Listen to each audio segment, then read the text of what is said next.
Corporate hospital వైద్యాలు ఏ విధంగా అవుతున్నాయి, ఏ విధంగా ఎంతమంది చనిపోతున్నారు, ఉస్మానియా, గాంధీ, నీలాఫర్, చర్చిఖానా, ఎంఎంజే హాస్పిటల్లో రోజు పదుల సంఖ్యలలో మీకు ఇంత చదువుతుంది కదా, పదుల సంఖ్యలలో ఏ విధంగా చనిపోతున్నారు వాళ్ళు. మీడియా వాళ్ళకు కూడా వారికి కూడా ప్రత్యేకమైన నమస్కారాలు తెలియజేసుకుంటూ, ఏదో ఒక చిన్న సంఘటన జరిగితే దాన్ని పెద్ద భూతత్వంలో పెట్టి ఈ ఆరోగ్యాలను పబ్లిసిటీ చేయకుండా మీకు దండం పెడతా. ఎందుకంటే మీ అక్కజనులను, మీ తల్లిదండ్రులను ఒక్కసారి మారుమూల మురికి వాడలలో ఉన్న ఏరియాలలో, గూడాలలో, తాండాలలో మీ తల్లిదండ్రులను అడగండి. అర్ధరాత్రికి అందుబాటులో ఉండి ఎవడు వైద్యం చేస్తుందో, అక్కడ ఏ క్వాలిఫైడ్ డాక్టర్ వైద్యం చేస్తుందో అడగండి. మేము విడివిడి జ్ఞానంతో వైద్యం చేస్తలే, పదుల సంఖ్యలలో రోజు పదుల సంఖ్యలలో మా చేతులు వస్తలే. వాళ్ళు రాసిన ఇంజక్షన్లు మేము ఇస్తున్నాం, వాళ్ళు రాసిన మందులు మేము తీసుకొచ్చి వాళ్ళకి సర్వీస్ చేస్తున్నాం. మేము నేర్చుకున్న చదువు ఫస్ట్ ఇయర్ వరకు చేస్తున్నాం అక్కడ. ఎందుకన్నా మా మీద ఇక్కడ టీఎస్ఎన్సీ వాళ్ళు, ఐఎంఏ వాళ్ళు ఈ విధంగా చిత్రహింసలు పెడుతున్నారు.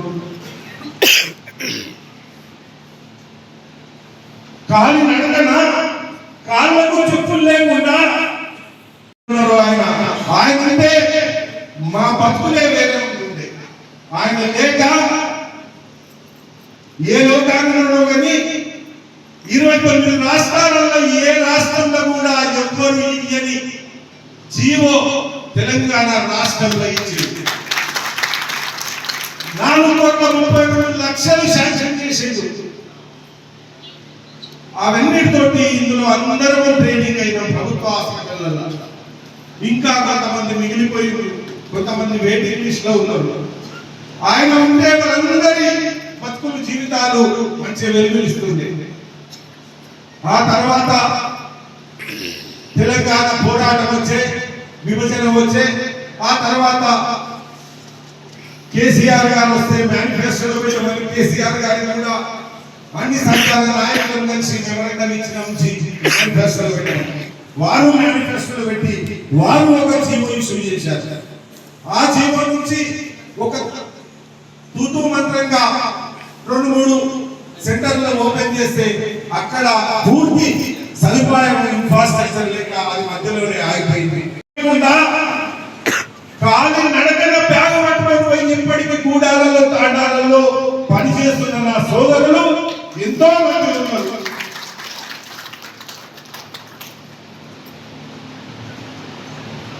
మేము చేసే వైద్యం ప్రాథమిక చికిత్స వరకే.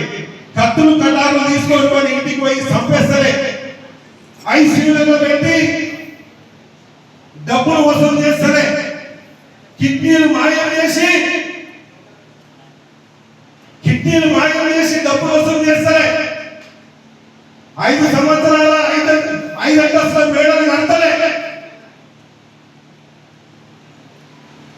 నా అన్నదమ్ములు, అక్క చెల్లెళ్ళు 20 రూపాయలు, 50 రూపాయలు, 100 రూపాయలు సూది, మందు, గోళీలు ఇచ్చి ప్రాథమిక చికిత్స వరకు వైద్యం చేసి, కన్ను బాగలేకపోతే కంటి దవాఖానకు, పన్ను బాగలేకపోతే పంటి దవాఖానకు, బొక్కలు బాగలేకపోతే బొక్కల డాక్టర్ దగ్గరికి, ఈఎన్టీ ప్రాబ్లం ఉంటే ఈఎన్టీ స్పెషలిస్ట్ దగ్గరికి, వాళ్ళు స్తోమతను బట్టి, ఆర్థిక స్తోమతను బట్టి, లేదా ప్రభుత్వ హాస్పిటల్కు ఫోన్ చేసి కానీ, లేదా నా సోదరులు వీళ్ళ బండి మీదనే ఎక్కించుకొని సర్కార్ హాస్పిటల్ తీసుకుపోయి అక్కడ వైద్య సేవలు అందిస్తున్నా.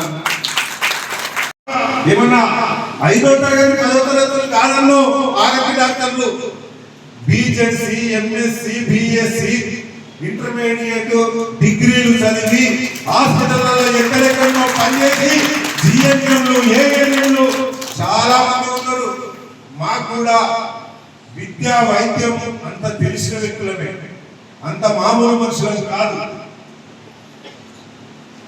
వారికి మీ అందరూ ఒకటి గుర్తుంచుకోవాలి, రేపు పొద్దున పబ్లిసిటీ చేయాలి. మీ ఏరియాలలో ఎవరు వచ్చినా నాకు అర్ధరాత్రి కూడా ఏ నాయకుడు రాష్ట్రంలో ఫోన్ లేవటాడో అన్నోన్ నంబర్ కలిగి నాకు ఫోన్ చేసిన ఎక్కడోడు మీకు ఒకడు ఉన్నాడు.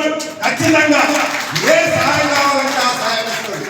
ఎందుకనంటే ఆ ఎన్ఎంసీ ఆర్డర్లో కూడా ఒకటే ఉంది. ఎంబీబీఎస్ పాస్ అయిన తర్వాత రిజిస్ట్రేషన్ చేసుకొని ఎవరైతే ప్రాక్టీస్ చేస్తారో వారు రిజిస్టర్ మెడికల్ ప్రాక్టీషనర్ అని అంటారు. రిజిస్టర్ చేసుకోకుండా ప్రైవేట్ వైద్యం చేసే వాళ్ళను ప్రైవేట్ మెడికల్ ప్రాక్టీషనర్ అంటారు.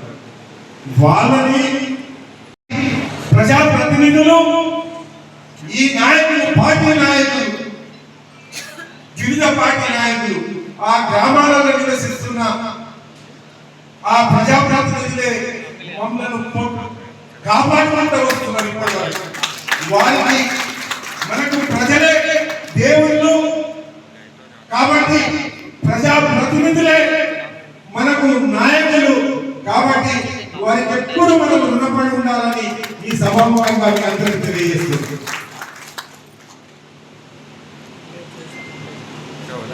మేము మీ అందరికీ తెలుసన్నా 20 రూపాయలు 50 రూపాయలతోటి మా వైద్య సేవలు అందిస్తున్నాం పేద ప్రజలకు మారుమూల ముఖ్యమైన ఏరియాలలో.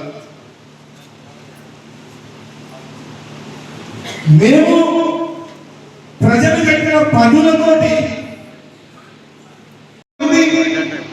దూర ప్రాంతాల నుంచి తల్లిదండ్రులను వదులుకొని, అక్కచెల్లెలను వదులుకొని, అన్నదమ్ములను వదులుకొని ఆ గ్రామం నుంచి మీ గ్రామాలలో మీ కుటుంబ సభ్యులకే కాకుండా మీ ప్రాంత ప్రజలందరికీ నాణ్యమైన వైద్యం, నాణ్యతైన సేవ, తక్కువ ధరలతోటి వైద్యం చేసి ఆ పేద ప్రజలను కాపాడుతున్నా. అందు గురించి మనమంతా ఒకటే నిర్ణయించుకోవాలి. మీ చుట్టూ, మీ క్లినిక్ల చుట్టూ, మీ సెంటర్ల చుట్టూ ఏదైతే ప్రజాప్రతినిధులు మీ గ్రామాలలో వారికి మనము ఎప్పటికీ అర్ధరాత్రికి అందుబాటులో ఉండి వాళ్ళకు సేవ చేసి వాళ్ళ ప్రజల మన్ననలు పొందాలని ఈ సభాముఖంగా ఎన్నో క్యాంపులు పెట్టినాం. ఎవరు పెట్టిర్రా? ఐఎంఏ వాళ్ళు పెట్టిర్రా, లేకపోతే టిఎస్ఎల్సి వాళ్ళు పెట్టిర్రా? ఏమైనా క్యాంపులు ప్రజలకు అవగాహన ఏమైనా ఏర్పరిచిండ్రా? రోగులకు ఏమైనా అవగాహన ఏర్పరిచిండ్రా? ఆడపి డాక్టర్లను ఒక్కొక్క ఏరియాలలో ఇద్దరు ముగ్గురు పోయి ఆడ ఉన్న వాళ్లకు శుభ్రత, పరిశుభ్రత గురించి, ఆరోగ్యం పరిజ్ఞానం గురించి, వైద్యం గురించి తెలియజేసింది మారుమూల ఏరియాలలో ఈ ఆరోగ్య డాక్టర్ల. ఎన్నో విధాలుగా మేము సేవ చేస్తున్నాం, ఎన్నో విధాలుగా ప్రజలను అవగాహన పరుస్తున్నాం, వ్యాధులపై, చికిత్సలపై అవగాహన పరుస్తున్నాం. మమ్మలను గుర్తించడానికి మీరు వివిధ పార్టీలలో, ఇప్పుడు మా గురువు గారు వెంకటరెడ్డి గారు ఒక కమ్యూనిస్ట్ పార్టీకి రాష్ట్ర ఉపాధ్యక్షులు, అన్న మాధవరెడ్డి అన్న గారు ఒక వెల్ఫేర్ సొసైటీకి, ఒక కమ్యూనిటీకి రాష్ట్ర అధ్యక్షులు, అదేవిధంగా నరసింహారెడ్డి అన్న ఆయన చాలా పేరున్న మనిషి, ఆయన కూడా సిపిఐ.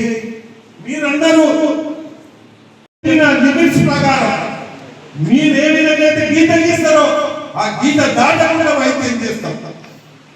ఆ లిమిట్స్ పెట్టండి.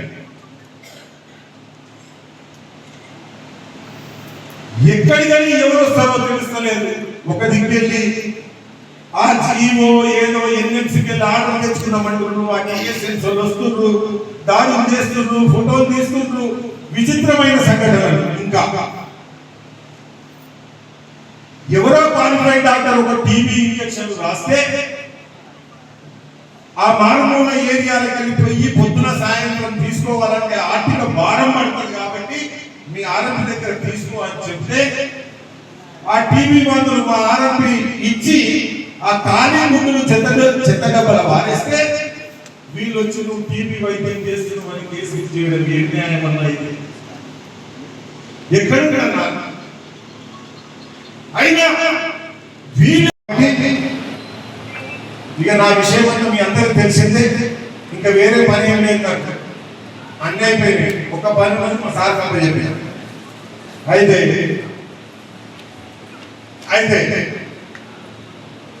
ఈ పని మంది తిరుగుదాం, ఈ సంవత్సరం సాధించుకుందామని చెప్పి మీ అందరికీ తెలియజేసుకుంటూ, మరి ఇప్పుడు చాలా మంది ఉన్నారు కాబట్టి అందరూ 2 నిమిషాలు మన గురించి మాట్లాడతారు. వారిని కూడా నేను వినిపించేది ఏంటంటే స్టేజ్ మీద ఆర్ఎంపీ పిఎంపీ వ్యవస్థ ఉండాలని మీరు ఇచ్చేయాలన్న. ఎందుకంటే గ్రామాలలో మీరు క్షేత్రస్థాయిలో కూడా పనిచేసే వ్యక్తులు కాబట్టి వాళ్ళ లిమిట్స్ పెట్టి ఆ లిమిట్స్ లో పనిచేయడానికి ఆర్ఎంపీ వ్యవస్థ ఉండాలి. WHO ప్రకారంగా ప్రతి 1100 మందికి ఒక MBBS డాక్టర్ ఉంటారు. మెమరాండం ఇచ్చాం. అన్ని సంఘాలలో మేనిఫెస్టోలో పెట్టండి.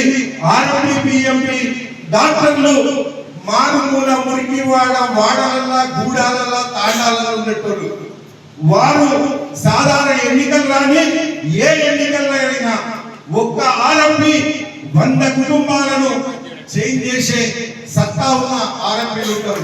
కాబట్టి వారి ఎన్నికల్స్ గుర్తించండి అని చెప్పి వారికి మెమరాండం ఇచ్చాం. వారు మేనిఫెస్టోలో పెట్టిండ్రు. ఇప్పటి వరకు 2000 కష్టపడ్డ పైసలు చారిటబుల్ ట్రస్ట్ ద్వారా పేద ప్రజలకు పండ్లు, బిస్కెట్లు, మందులు ఫ్రీగా ఇస్తాం ప్రతి నెల 21వ తారీఖు. అయితే నన్ను ఈ స్థాయికి తీసుకొచ్చారు. మీరందరూ అందంగా ఉన్నారు కాబట్టి ఇప్పుడు వందనంగా సార్ ఇగో ఓ పడేలా ఎవరైనా లేచలేదు అనిలా